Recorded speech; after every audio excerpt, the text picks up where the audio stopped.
Hey, welcome back. Still just fiddling with the motor at the moment. So this is the don't get your fingers caught. I think I really wanted that the other way around. Never mind.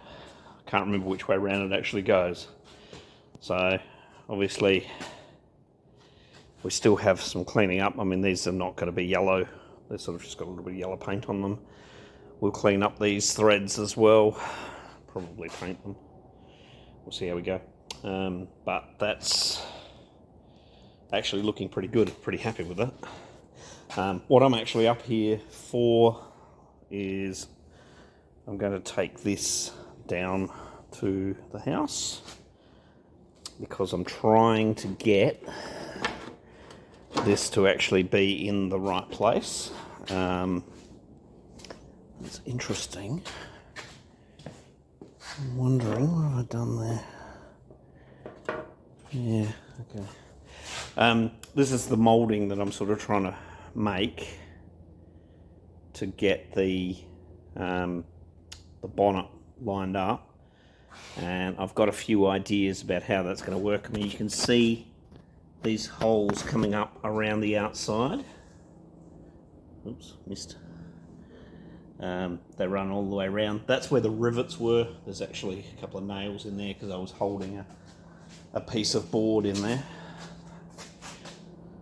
So I'm not sure whether I've made that too small, but I think I can still use this, and then the radiator will be the same profile pretty much. But anyway, that's what I'm up here to grab, so I can take that down. Okay, we've been up to the shed and collected this piece, so trying to work out, I think if I put that one on the back, which means I want to be working on the back. These are templates I've already cut out. They were actually in two pieces just simply because the piece of wood was not big enough that I was using. So they almost meet in the middle, and I think that's going to be close enough in the scheme of things. And of course now, these have been out and about so long they're not flat, so that's useful. Well done, Martin. I'm just going to move a few things out of the way. So I can put these back. Alright, so what I might do is I'll do it the other way, use the weight of this to actually flatten these down. So let's see how we go. That one that way maybe.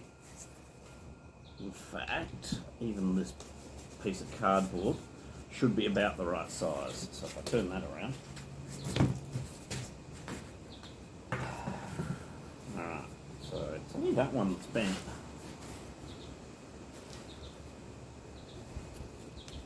This represents the flange that goes on the back.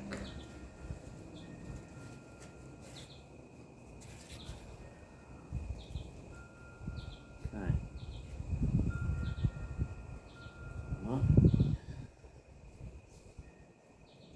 Interesting.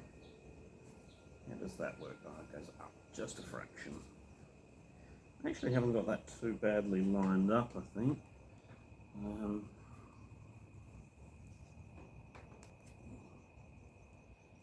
Alright. We have some Titebond here. It's actually a really good wood glue.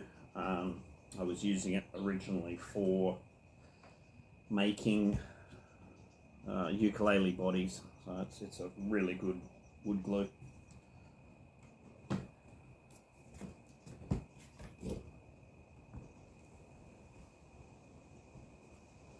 It'll take a while to dry, but I'm not in any great hurry either. I'm not going to put huge amounts on because it's a little bit of a test as well. I'm sort of hoping that this is going to make up the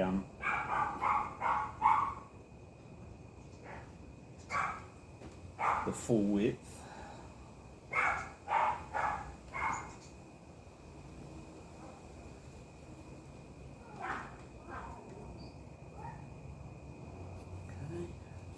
Then the question is it going to move?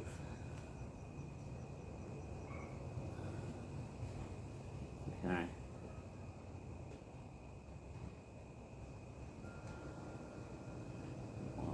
Might work.